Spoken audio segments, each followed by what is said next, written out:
네, 목요일에 전해드리는 탐나는 제주 계속해서 복잡한 뉴스를 쉽고 재밌게 풀어내는 알고팡보고팡 팡팡 뉴스 이어갑니다. 제주팟닷컴 고재일 기자와 함께합니다.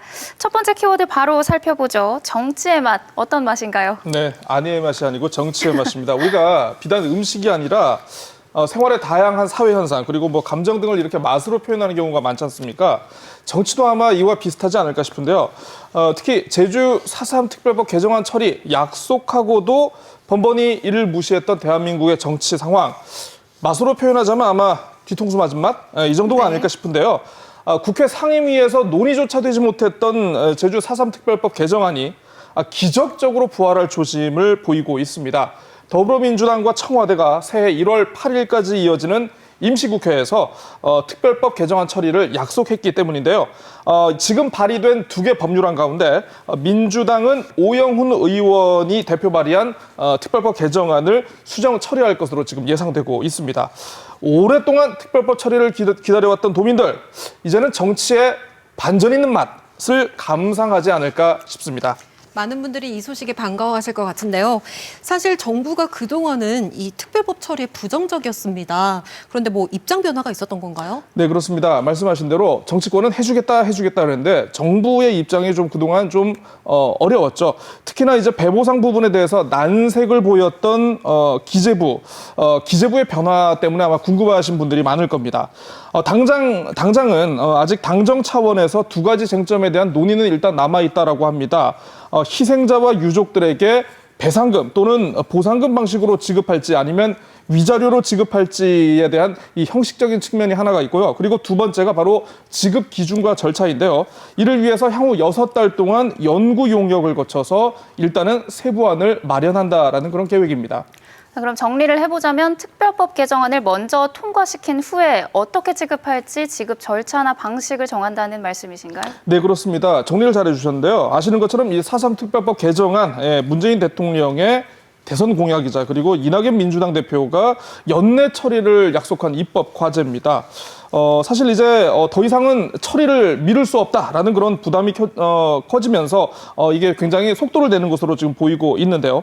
당초에는 기재부가 6개월간의 연구 용역을 하고 일단 이 결과를 본 다음에 보상금 규모와 절차가 정해지면 특별법을 처리하자라는 그런 입장을 보였지만 당청이 일단 배보상 원칙을 담은 특별법을 먼저 처리해 놓고 그다음 용역 결과가 나오면 법을 추가로 보완하거나 아니면 시행령에 이걸 반영하자는 그런 입장을 내세우면서 반전의 계기를 잡은 것으로 이렇게 볼 수 있겠습니다.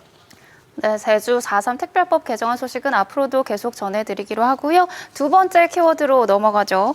창궐, 조선시대를 배경으로 한 좀비 영화가 생각나는 키워드입니다. 코로나19와 관련된 소식인가요? 예, 요즘 참 우리나라가 좀비 영화를 잘 만드는데요. 특히 이제 코로나 이후에 많이들 좋아하시는 것 같습니다. 창궐, 나쁜 기운이 굉장히 빠르게 퍼진다라는 그런 단어죠. 네. 지난 며칠 제주의 코로나19 확산 상황을 지켜보면서 정말 자연스럽게 떠오른 키워드라고 할 수 있습니다. 15일에 모두 15명의 추가 확진자가 발생한 데 이어서 16일에는 12명, 그리고 오늘은요, 방송 시점까지 지금 모두 6명이 지금 추가로 확진 판정을 받았다라고 합니다. 그래서 누적 확진자가 제주의 경우는 지금 160명까지 나왔는데요. 대기고에 이어서 지금 제주1고 학생, 그리고 부민 장례식장 방문자, 그리고 제주에 입도한 수도권 거주자와 김영 성당과 관련된 확진자가 추가로 지금 나와 있습니다. 사실 그동안 상대적으로 이제 청정 지역이라는 인식을 받아온 제주이지만 14일 이후 15일부터 이제 코로나 확진자가 급증하면서 세종시보다 지금 더 확진자가 많이 나와 있고요.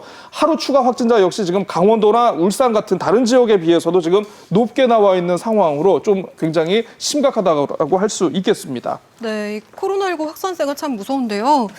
집단 감염이 계속해서 나오고 있어요. 게다가 감염 경로가 정확하게 파악되지 않은 사례들이 종종 나오고 있다고요. 네, 그렇습니다. 관심 있는 분들은 아마 이제 뉴스 등을 통해서 아마 대기고등학교 그리고 김영성당발 코로나19 확산 소식 아마 파악하셨을 겁니다. 9명의 학생과 교직원이 확진 판정을 받은 대기고는 지금 일단은 학생과 교직원 전수검사를 진행해서 앞으로 추가 확진자가 더 나올 가능성이 있고요.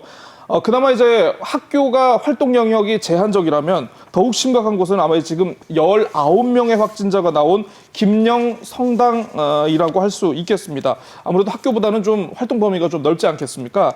일단은 지금 전체 김영리 주민에 대한 전수검사를 지금 계획하고 있다라고 하는데요.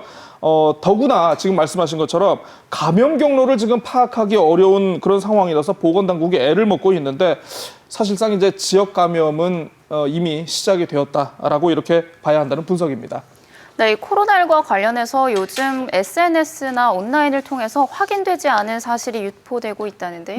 네, 저도 봤는데요. 네. 부민장례식장에서 70명의 확진자가 나왔다라는 네. 뭐 그런 게 있는데 이게 내일 드림타워 개장식 때문에 이게 제주도 방역당국이 쉬쉬하고 있다라는 그런 네. 얘기가 있더라고요. 그래서 아까 방송 전에 보니까 제주도가 이거 허위 사실이니까 절대 믿지 말라고 이렇게 안내 문자를 보냈습니다. 네, 허위 사실 유포는 자제해 주시기 바랍니다. 세 번째도 관련 소식을 가져오셨다고요?